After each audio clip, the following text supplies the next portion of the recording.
Wanted to do a little piece on the Aquarian Age. Now, this is something I kind of previously wrote out, so I'm going to basically read it. Long story short, we are heading into the Aquarian Age as a planet, the planet Earth. You know, like in our own lives, we are right now. As I do this, it's Sagittarius time right now, that the sun is in Sagittarius, and that's how we can divide the year up. This is an astronomical fact. This is not a fantasy. This is just a mathematical thing here. So in the same way, the Earth also passes through these signs, but it takes a lot longer. We can pass through the whole zodiac in 12 months. The Earth is spending approximately 2,160 years in each of those zodiac signs. So it's a little piece called the Aquarian Age, because we are heading into the age of Aquarius, and there will be changes to the way things work. We know scientifically that the planets which surround us have some influence on what takes place on Earth. The most clearly understood example, which is beyond dispute, is the moon. We know by observation that the moon pulls water when it is waxing and releases water when it is waning. This causes the ocean tides to rise and fall, and is known as high tide and low tide. The female body also undergoes a monthly menstrual cycle, which is intrinsically linked to the cycles of the moon. What is less well known is that just as the moon influences water on this planet, other planets influence different aspects of life on Earth. The planet Mercury has long been associated with intellect and communications, Mars with war, and so on. We cannot simply assume that all of our human predecessors were simpletons, fabricating an association between the planets and life on Earth. We might rather assume that they have made these connections through long-term observations.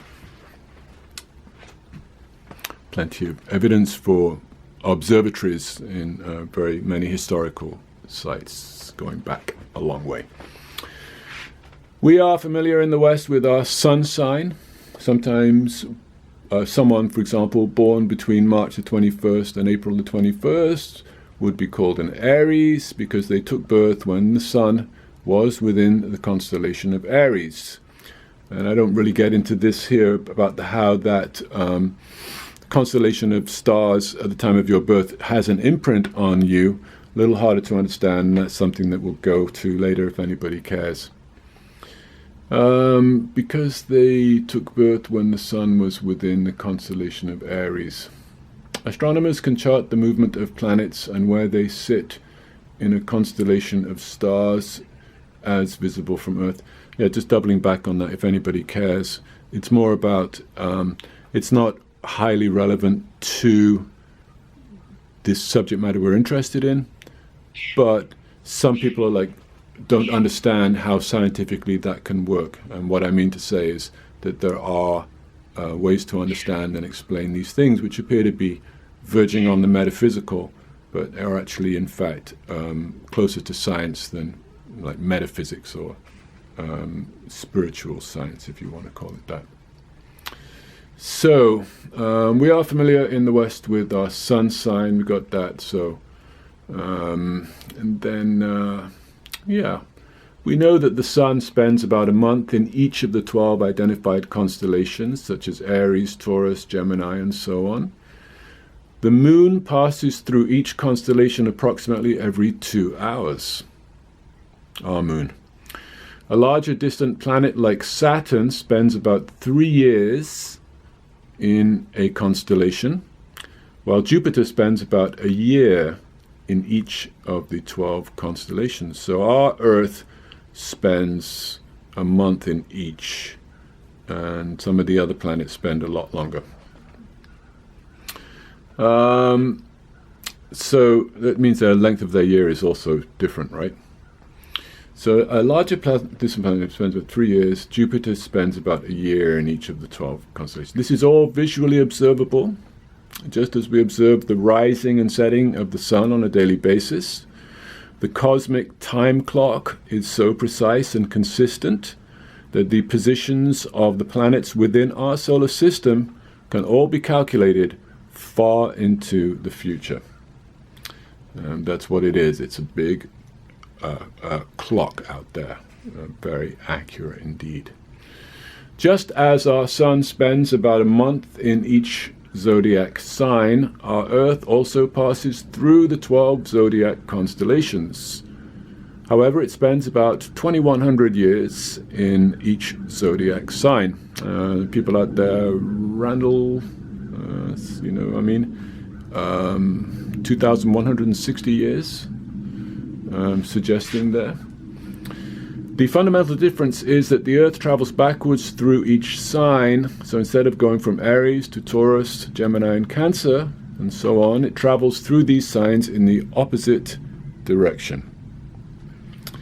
Astrologers have concluded that we have just passed through about 2,000 or so years of the Piscean Age, symbolized in the West at least by the predominance of Christianity and all of the fish-related symbolism that has accompanied it, even from the earliest times, with the symbol of the fish being an early identifier, the Christ being a fisher of men, the early disciples being fishermen, and so on.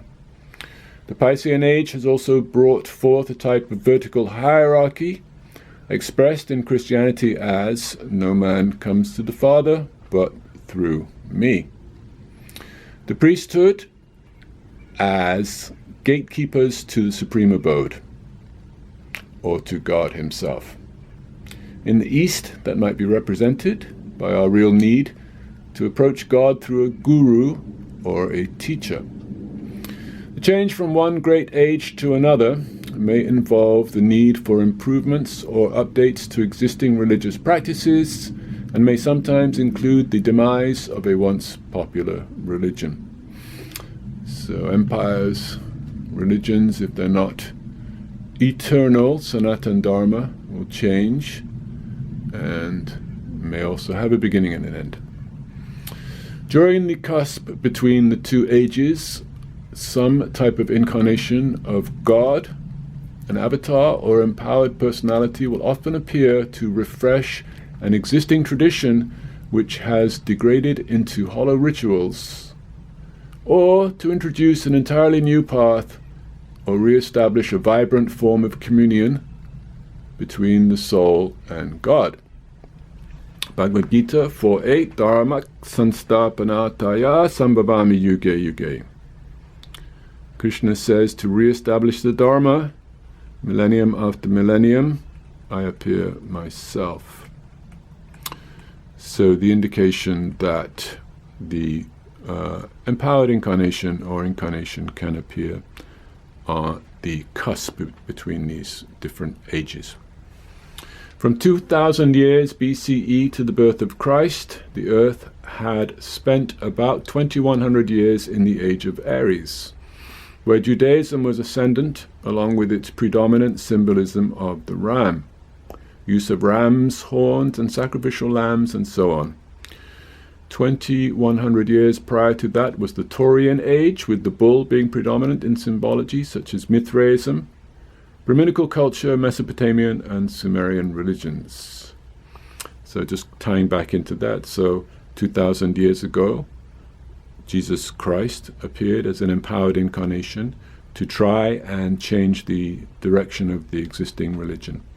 And it's a whole other story there as well. The real reason for turning the tables over.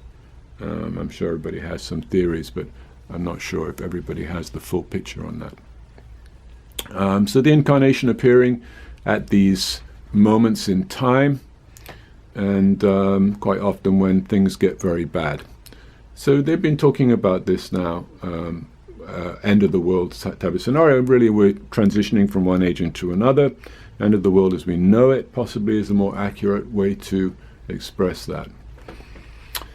So we did the Brahminical culture, and then we're now moving into the Aquarian Age. And this was, of course, announced to the masses with a popular song from the musical Hair.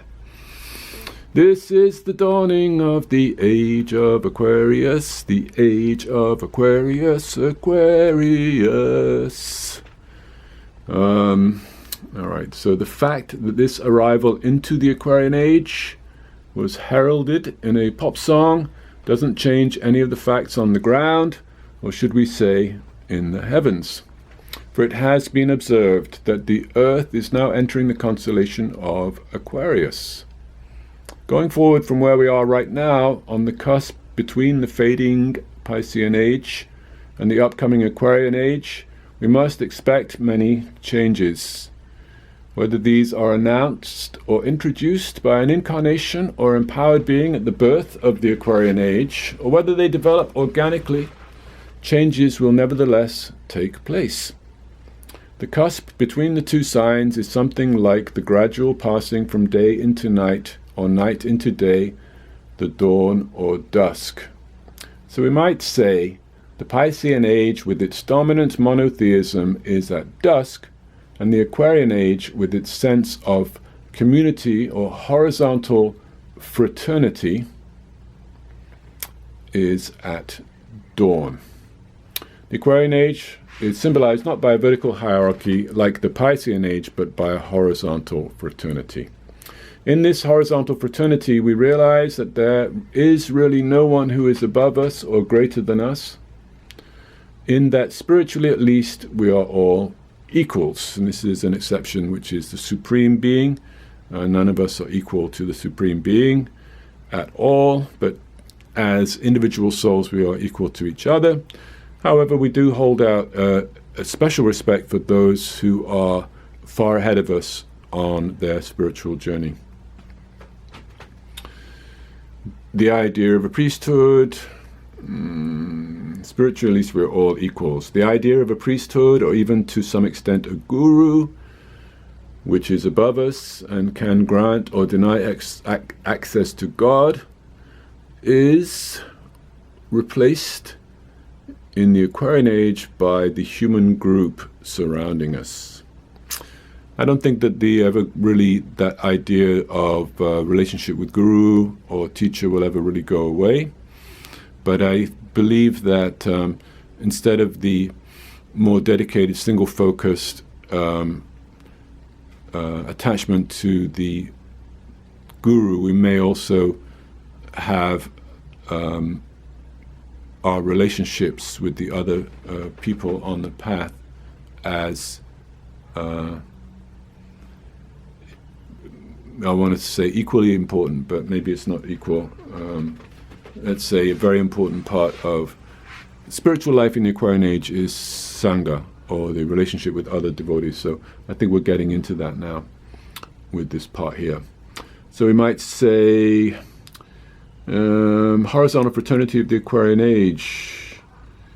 According to the Vedas, the Yuga Dharma, or the recommended spiritual path for the time we are in, is Sankirtan Yajna, or the sacrifice of our most precious commodity, time, in the service of the divine holy names of God. The word Sankirtan literally translates as congregational chanting. Kirtan is chanting or singing the names of the Lord, and the word San comes from the Sanskrit root of Sangha, which means association or together with others. The sacrifice we are asked to perform in this upcoming age is to congregate and glorify the holy names of God. We are now more answerable to the group we associate with in this practice than we are to a priest, a pope, or a guru. Casting around to find an incarnation of God, or a specially empowered individual who can show clearly the path forward out of the old ways, out of the religions that have become corrupted or drained of genuine spiritual connection with God, we must ask ourselves, has such a person appeared in our time? Will there be just one such person per cusp between the ages, or will there be several or many? We do not know. Only time will tell who was chosen by God to become an empty vessel given over entirely to leading the human race forward?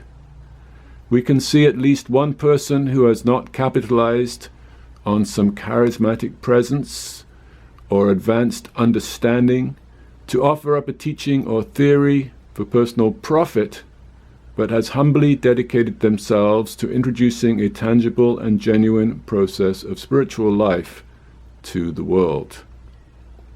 From out of a small group of intensely devoted souls in India, who were previously languishing in obscurity, a small, humble man made his way to America in 1965. This person, known as A.C. Bhaktivedanta Swami, carried the religion for the Aquarian Age with him and was able to disseminate this knowledge worldwide. He did not create any new path or religion. He simply practiced and shared the way of the future with all of us. He taught that our ultimate activity on this planet is to commune directly with God by means of chanting His holy names. He said on many occasions, and has written this also in many parts of his extensive translations and commentaries on ancient Sanskrit texts, that the particular name of God we choose to call on is less relevant than the fact that we should call on some real name of God. For Swami Prabhupada, and for myself also, having learned from him, we prefer to chant the great mantra, Hare Krishna, Krishna Krishna, Hare Hare, Hare Rama, Rama Rama, Hare Hare. One might also chant other names of God, or even mantras such as Mercy Mary, Mercy Mary, Mary Mary, Mercy Mercy, Mercy Jesus, Jesus, Jesus Jesus, Mercy Mercy. All that matters is that we chant or sing the names of God alone or in congregation. We sacrifice a little of our time every day to spend it with the holy name, chanting and listening intently to the names, and we will gradually advance in self-realization and love of God. This is the way forward in the Aquarian Age we're entering. This is how we will be happy, living on a planet which can go from wonderful to terrible in a few moments. This is where we find our peace, security, and joy. Welcome then to the Aquarian Age, where old ways and old icons must give way to a new song and a new practice. An end to hollow religious practices that, while providing some comfort for the practitioner, do not help the soul to advance and bring us into the presence of God, even in this lifetime. So things will be different in the Aquarian Age. Different doesn't mean better or worse, just means different. But we should definitely take advantage of the favorable breezes of the Aquarian Age, which are definitely suited towards the Yuga Dharma for Kali Yuga.